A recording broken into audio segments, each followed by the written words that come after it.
Hello friends, welcome to the channel. I'm back in the States and after this video we're going to resume our normal programming. If today is your first time visiting with us, I want to extend you a very warm welcome.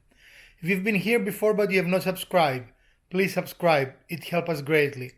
If today is your birthday, I want to extend you a very warm happy birthday. Welcome aboard.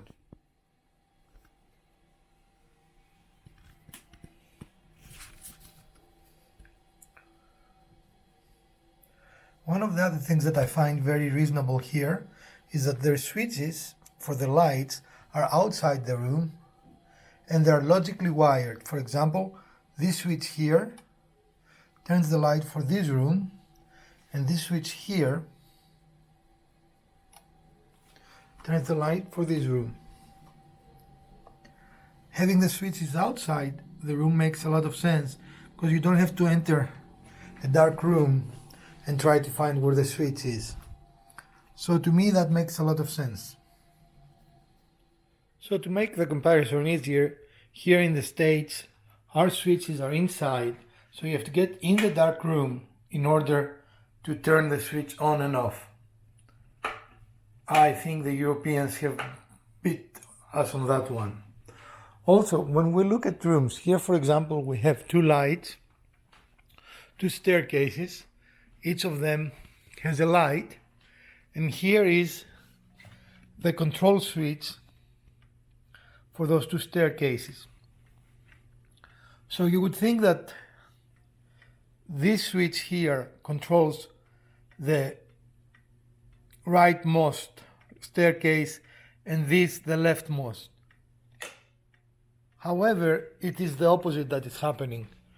As you can see, the light is here on now. And if we go and turn the other one on, you see this is the light that turns on. So our switches don't make necessary logical sense.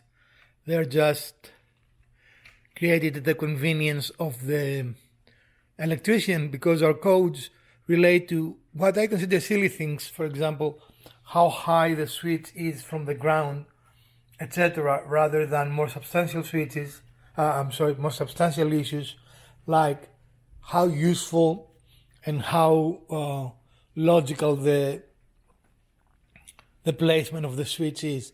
And of course we see this throughout our houses. So with that little comparison, I hope you enjoyed the last video that was shot partly in Europe and partly in the United States. I'll be right back. As you noted in the video you just watched, there are some significant differences between how we finish our houses here and in Europe. And I was somewhat surprised to see how more logical, in my opinion, their approach is versus to ours, and most definitely how better built their houses are compared to ours. I hope you enjoyed this short episode of the Urban Homesteading channel, and if you did, please give us a thumbs up. If you didn't, press the other button twice. Share, like, subscribe, and let us know what you want to see for us in the future. And as I said, I hope you enjoyed this short video and the comparison between European and American methods of building houses. From the Garage Wizard and the Urban Homesteading channel, I bid you a great week.